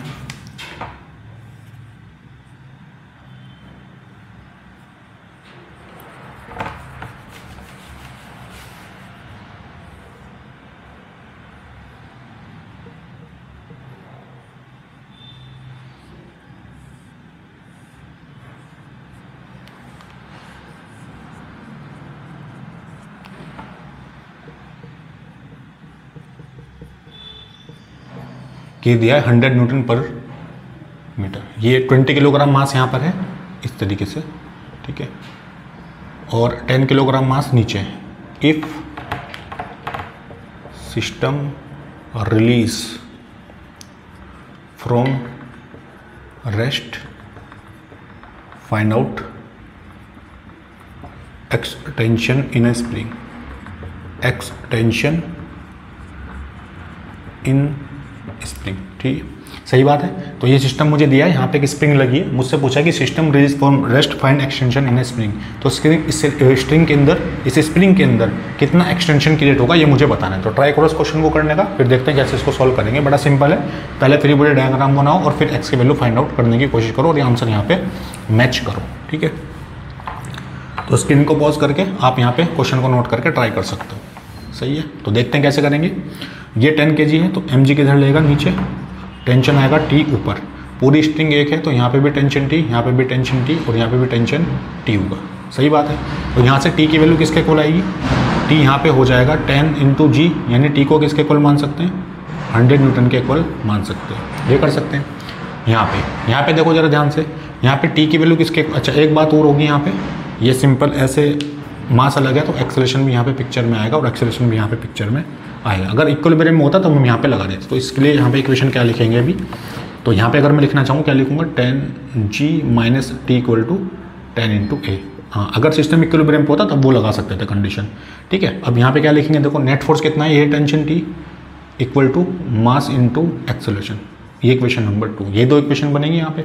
तो T की वैल्यू को यहाँ पे लिखेंगे ऊपर, तो कितना हो, ये हो जाएगा 100, 20 A इक्वल टू 10 इंटू ए, यानी 100 किसके इक्वल आ जाएगा, 30 ए की वैल्यू कितनी आएगी, 100/30, 10 से 10 कैंसिल, तो ए कितना आएगा यहाँ से 10/3 मीटर पर सेकंड स्क्वायर। ये किसकी वैल्यू आई, ए की। मुझे निकालना है टेंशन, तो ए की वैल्यू को यहाँ पे रखेंगे, तो टेंशन किसके इक्वल आएगा 20, ये हो जाएगा 10/3, यानी कितना हो जाएगा 200/3 न्यूटन। ये वैल्यू किसकी निकाली मैंने, टेंशन की वैल्यू निकाली। मुझे बतानी है स्प्रिंग बैलेंस की रीडिंग, तो यहाँ पे जो टेंशन होगा वही स्प्रिंग बैलेंस होगा। तो यानी टी को मैं क्या मान सकता हूँ, स्प्रिंग बैलेंस, और इसी को K इंटू एक्स भी लिख सकते हैं यहाँ पे। तो टेंशन कितना है 200/3, K की वैल्यू कितनी है 100 और इस x की वैल्यू मुझे बतानी है। तो ये तो 2 टाइम्स कट हो जाएगा यहाँ से, x कितना आएगा 2/3 मीटर, या फिर x इक्वल टू क्या लिख सकते हैं 0.66 मीटर। यानी इतना एक्सटेंशन मुझे किस में मिलेगा, स्प्रिंग के अंदर मिलेगा, ये मास लगाने के बाद। ठीक है, तो ऐसा सवाल अगर आएगा स्प्रिंग वगैरह लगा के, तो उस तरीके से भी आप इसको सॉल्व कर सकते हैं। समझ आ रही है बात, तो उसको आप नोट कर लो, फिर चलते हैं नेक्स्ट क्वेश्चन पे। चलिए नोट कर लिया होगा आपने, तो x कितना आ जाएगा 0.66 मीटर। चलिए हटा देता हूँ मैं इधर से, नेक्स्ट क्वेश्चन देखते हैं।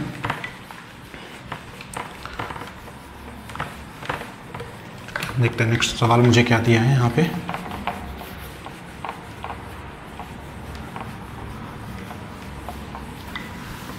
चलिए क्वेश्चन ऐसे दिया आपको कुछ इस तरीके से कि स्प्रिंग यहाँ पे लगा है,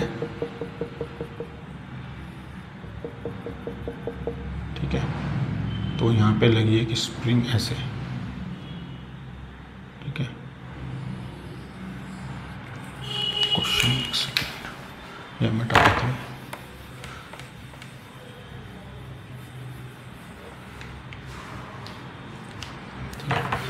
इसको नोट करो आप, ठीक है। क्वेश्चन करते हैं, हाँ क्वेश्चन पे आते हैं। देखो ये था यहाँ पे, तो इसको ऐसे बना लो, ठीक है। और यहाँ पे स्प्रिंग है कुछ इस तरीके से, ये यहाँ पे इसको नीचे बना लेते हैं थोड़ा सा इस तरीके से।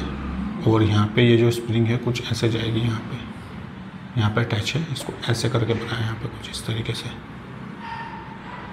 ठीक है यहाँ पे। और ये यहाँ से पास होगी सिंपल, और यहाँ पे एक स्प्रिंग लगी है इधर, थोड़ा सा टेढ़ा हो गया ये, ऐसे होगा, ऐसे लगी है। और यहाँ पे भी एक स्प्रिंग लगी है नीचे, और यहाँ पे इसको क्या किया है, फिक्स किया है। यहाँ पे ना इसको थोड़ा बड़ा बना लेता हूँ मैं इस तरीके से। और ये स्प्रिंग लगी ऐसे अटैच है यहाँ पे इस तरीके से। और यहाँ पे एक मास लगा है, ये दिया है मुझे 30 किलोग्राम। सिंपल सवाल है। यहाँ पे लगी पुली, 3 पुली लगी यहाँ पे, एक्चुअली 3 पुली से अटैच करके रखा है, और एक स्प्रिंग है यहाँ पे, और एक स्प्रिंग है यहाँ पे, ठीक है। आपसे क्या पूछा है, आपसे पूछा है कि find elongation in the string. ये कितना दिया है, 50 न्यूटन पर मीटर, और K2 दिया है मुझे 200 न्यूटन पर मीटर। ये क्वेश्चन है मेरे पास। आपसे क्या पूछा है कि फाइंड इलोंगेशन इन स्प्रिंग, ठीक है। क्या पूछा है, इलोंगेशन इन स्प्रिंग्स, यानी एक मेरे पास यहाँ पे K1, एक मेरे पास है K2, दोनों केस में मुझसे क्या पूछा है, एक्सटेंशन पूछा है स्प्रिंग का कितना होगा, ठीक है। तो K1 और K2, तो कैसे सोल्व करेंगे इसको बोलो। तो सबसे पहले क्या करेंगे, फ्री बॉडी डायग्राम। तो अगर आप ध्यान से देखो तो ये पूरी रोप एक दिखाई दे रही है सबको। अगर ये पूरी रोप एक होगी तो पूरी रोप के अंदर टेंशन कैसा रहेगा, एक जैसा रहेगा। अच्छा, उससे पहले यहाँ फ्री बॉडी डायग्राम बनाते हैं। देखो ये होगा यहाँ पे 30G, यहाँ पे टेंशन होगा T, और सिस्टम किस में, इक्विलिब्रियम में। यहाँ मैं लिख देता हूँ, सिस्टम इज इन, ठीक है। तो सिस्टम किस में, system is in equilibrium, system is in equilibrium. ये बात कंडीशन मुझे यहाँ पे दी है, ठीक है। तो ये कहानी होगी, टेंशन कितना, 30G। अच्छा, यहाँ पे भी टेंशन कितना होगा, यही होगा, और यहाँ पे टेंशन होगा, देखो ये T है तो कितना होगा यहाँ से, ये होगा T/2, और ये कितना हुआ यहाँ से, T/2। यहाँ भी टेंशन कितना होगा, T/2, और इस पूरी में भी टेंशन कितना होगा, T/2। सही है, ये T/2, ये T/2, पूरी स्ट्रिंग में टेंशन है कि ये हाफ हाफ होगा यहाँ पे, तो ये कितना हो जाएगा, टोटल हो जाएगा T, कितना हो जाएगा, टेंशन T हो जाएगा। ये बात समझ आ रही होगी सबको। ये अब दोनों स्प्रिंग में एक्सटेंशन बताना है कितना हो, तो सिस्टम किस में, इक्विलिब्रियम में। तो यहाँ से T की वैल्यू किसके इक्वल हो जाएगी, T यहाँ पे हो जाएगा 30G के इक्वल, यानी T किसके इक्वल आएगा, ये आएगा 300 न्यूटन। कितना आएगा, 300 न्यूटन टेंशन। अच्छा, ये T हो गया T/2, ये T/2। अब यहाँ से देखो जरा, इस स्प्रिंग का एक्सटेंशन मुझे बताना है। तो यहाँ पे जो T/2 टेंशन होगा वो किसके इक्वल होगा, K1 × X1, स्प्रिंग 1 के लिए। तो टेंशन कितना है, 300 / 2 = K1 X1। ये कितना हो जाएगा, 150। तो X1 कितना आएगा, 150/K1, ये हो जाएगा K1। K1 को नीचे लाएंगे तो X1 कितना आएगा, 150/K1 कितना दिया है, ये दिया है 50। 0 से 0 कैंसिल, ये हो जाएगा 3। तो यहाँ से X1 कितना आएगा, X1 आएगा 3 मीटर। यानी स्प्रिंग 1 में जो एक्सटेंशन मुझे मिलेगा, कितना मिलेगा, वो मिलेगा मुझे 3 मीटर। समझ आ रही बात, ये हो जाएगा 3 मीटर। इसकी बात करेंगे, देखो यहाँ पे टेंशन T है, तो डायरेक्टली टेंशन किसके इक्वल मानेंगे, K2 X2 के इक्वल मानेंगे। तो टेंशन कितना निकाला मैंने, 300। ये आएगा 300 = K2 मुझे दिया है कितना, ये मुझे दिया है 200, और ये होगा X2। तो जो 2 0 2 0 कैंसिल, तो X2 कितना आएगा यहाँ से, X2 आएगा 3/2, ये आ जाएगा। यानी X2 की वैल्यू कितनी आएगी, आएगी 1.5 मीटर। कितना आएगा, 1.5 मीटर।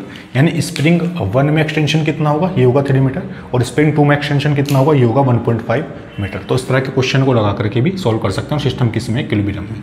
सही है, तो ये क्वेश्चन नोट करो आप। एक लास्ट क्वेश्चन की तरफ चलते हैं और फिर देखते हैं कैसे उसको सॉल्व करेंगे। ये नोट कर लो आप पहले। चलिए, ये नोट कर लिया होगा आपने, ये हटा देता हूँ मैं इधर से, ठीक है। देखते हैं सवाल मुझे कैसा दिया है। सिंपल क्वेश्चन है, बस अप्रोच लगाते रहो, क्वेश्चन सॉल्व करते रहो।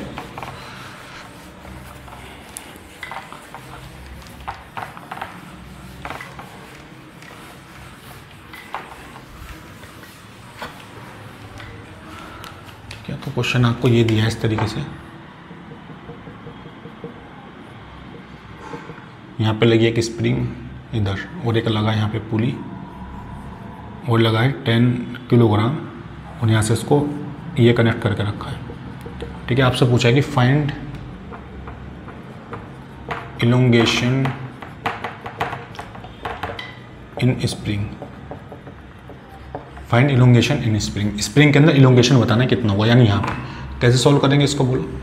सिंपल, पहले क्या बनाएंगे, फ्री बॉडी डायग्राम। तो देखो mg किधर लगेगा, नीचे, टेंशन T आएगा, T इधर, T इधर, ये पूरी रो पे है तो यहाँ पे भी टेंशन लगेगा T इधर, और यहाँ पे भी टेंशन लगेगा T इधर। सही बात है। देखो यहाँ पे टेंशन T, तो यहाँ पे कितना आएगा 2 टाइम्स ऑफ T, तो यहाँ से T की वैल्यू कितनी आएगी, T आएगा यहाँ पे 10 इंटू जी, यानी किसके इक्वल आएगा 100 न्यूटन के इक्वल आएगी, किसकी वैल्यू, टेंशन की वैल्यू। अब इस पुली के लिए अगर आप देखोगे तो ऊपर कितना है 2T, तो इसी टेंशन को स्प्रिंग फोर्स के बराबर मान सकते हैं। और अगर यहाँ पे K की वैल्यू मुझे दी है 100 न्यूटन पर मीटर, K की वैल्यू उसने कुछ सवाल में मेंशन की है कितनी, 100 न्यूटन पर मीटर, तो इलोंगेशन बताना है कितना होगा। सही बात है। अच्छा, तो ये इसको क्या मान सकते हैं, K इंटू एक्स मान सकते हैं, 2 टाइम्स T की वैल्यू होगी 100 इक्वल टू K दिया है 100, और ये मेरे पास हो जाएगा x, तो कितना हो जाएगा, देखो 100 से 100 कैंसिल, यानी x कितना आएगा यहाँ से 2 मीटर आएगा। सिंपल, यानी इलोंगेशन कितना मिलेगा स्प्रिंग के अंदर, वो मिलेगा मुझे 2 मीटर। तो 10 kg नीचे, 10g, tension 2 times of T ऊपर, और K की वैल्यू 100 न्यूटन पर मीटर, तो इस तरीके से x की वैल्यू कितनी आ जाएगी, 2 मीटर के इक्वल आएगी। इस तरह से क्वेश्चन को सॉल्व कर सकते हैं। ठीक है, तो आई होप समझ आ रही होगी ये बात आपको। तो x कितना हो जाएगा यहाँ पे, 2 मीटर के इक्वल हो जाएगा। तो क्वेश्चन नोट कर लो आप। चलिए, नोट कर लिया होगा। तो रीडिंग कितनी आएगी यहाँ पे, डिस्प्लेसमेंट कितना होगा, 2 मीटर। चलिए आगे चलते हैं, लास्ट क्वेश्चन देख लेते हैं एक।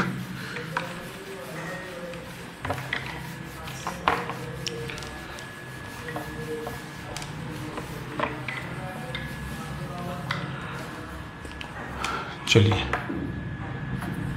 पार्ट सेकंड यहाँ पे देखो, एक यहाँ पे देखते हैं इस तरीके से, एक लगी यहाँ पे स्प्रिंग।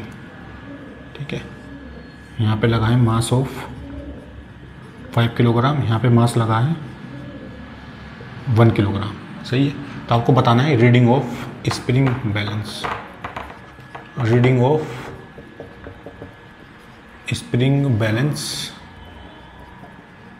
In kilogram. ठीक है, तो स्प्रिंग बैलेंस की रीडिंग बतानी है किसके अंदर, किलोग्राम के अंदर। सही बात है। तो उसको इधर से अटैच करेंगे, तो क्या करेंगे, ट्राई करो उसको करने का। सबसे पहले क्या बनाएंगे, फ्री बॉडी डायग्राम। सही है। तो देखो फ्री बॉडी डायग्राम कैसे बनाएंगे, देखो 5G लगेगा नीचे, टेंशन लगेगा T ऊपर, यहाँ पे टेंशन T इधर, टेंशन T इधर, टेंशन T इधर, और नीचे क्या लगेगा, ये लगेगा G, क्यों तो 1 ही है यहाँ पे। अच्छा, ये अगर थोड़ा सा हैवी मास है, एक्सेलरेशन किधर होगा इसका, नीचे, एक्सेलरेशन किधर होगा, ऊपर। सही है। तो यहाँ की इक्वेशन क्या लिखेंगे इधर वाले की। अच्छा, ये कितना हो जाएगा यहाँ से 2 टाइम्स ऑफ T, ये कितना होगा 5G minus T equal to 5 into A, ये हो जाएगा 50 minus T equal to 5 into A, इसको बोलेंगे इक्वेशन नंबर 1। यहाँ पे देखो जरा, ये हो जाएगा T माइनस, ये आएगा G इक्वल टू, ये सिंपल होगा है इक्वेशन नंबर 2, या तो मास यही है यहाँ पे, दोनों को ऐड करेंगे कितना हो जाएगा यहाँ से। अच्छा, इसको G को 10 लिख लेते हैं, सिंपल है ना। ऐड करेंगे, ये हो जाएगा 40 इक्वल टू 6A, यानी A की वैल्यू कितनी आएगी 40/6, 320, यानी एक्सेलरेशन कितना आएगा 20/3 मीटर पर सेकंड स्क्वायर, ये मिलेगा एक्सेलरेशन। अच्छा, मुझे टेंशन निकालना है, तो A की वैल्यू को रखेंगे यहाँ पे, इक्वेशन 1 में रख देते हैं, है ना। तो इक्वेशन 1 में रखेंगे, कितना आएगा 50 माइनस T इक्वल टू, ये हो जाएगा 5 इंटू 20/3, यानी 50 माइनस T कितना आएगा, ये आ जाएगा 100/3। तो T की वैल्यू कितनी आएगी 50 माइनस 100/3। ठीक है, तो यहाँ से मैं डायरेक्टली लिख देता हूँ, जो टेंशन मेरे पास आएगा कितना हो जाएगा 150, तो ये बचेगा 50/3 न्यूटन। ठीक है, तो टेंशन कितना आएगा यहाँ से, टेंशन आएगा 50/3 न्यूटन, ये वैल्यू मिलेगी। इसके बाद मैं इधर कर देता हूँ, देखो इसके बाद इधर कर देते हैं, ये टेंशन कितना है 50/3, ये आ गया मेरे पास। मुझे रीडिंग बतानी है स्प्रिंग बैलेंस की, तो इसी टेंशन को अगर मैं यहाँ पे लिखना चाहूँ स्प्रिंग के लिए, ऊपर वाली स्प्रिंग में, तो 2 into T reading of spring balance लिख सकते हैं इसको, और एक इसके इक्वल मान सकते हैं। ठीक है, तो स्प्रिंग बैलेंस की जो रीडिंग होगी वो कितनी हो जाएगी 2 टाइम्स ऑफ T, यानी 2, और टेंशन कितना निकाला मैंने 50/3, यानी स्प्रिंग बैलेंस की जो रीडिंग है किस में आएगी, वो आएगी 100/3 न्यूटन। तो न्यूटन में पूछेगा तो ये आंसर हो जाएगा, लेकिन किस में पूछा है, किलोग्राम में। तो मैं क्या करूँगा, G से डिवाइड कर दूंगा इसको, तो कितना हो जाएगा 3 इंटू जी यानी 100 बाई कितना हो जाएगा, तो ये हो जाएगा। ठीक है, तो ये 3 से कट होगा तो यहाँ से कितना आएगा 1/3 कितना आएगा, ये यहाँ से लिख सकते हैं 1/3 किलोग्राम इतना आएगा। 1/3 किलोग्राम ये स्प्रिंग बैलेंस की मुझे रीडिंग मिलेगी। 3G हो जाएगा 100 तो 1/3 किलोग्राम। सही बात है।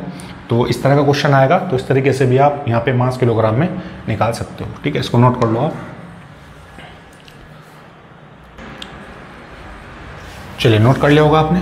ठीक है, तो ये थे मेरे पास about the concept of spring balance and spring. सारे क्वेश्चन जितने भी थे मेंस लेवल तक के मैंने करा दिए आपको।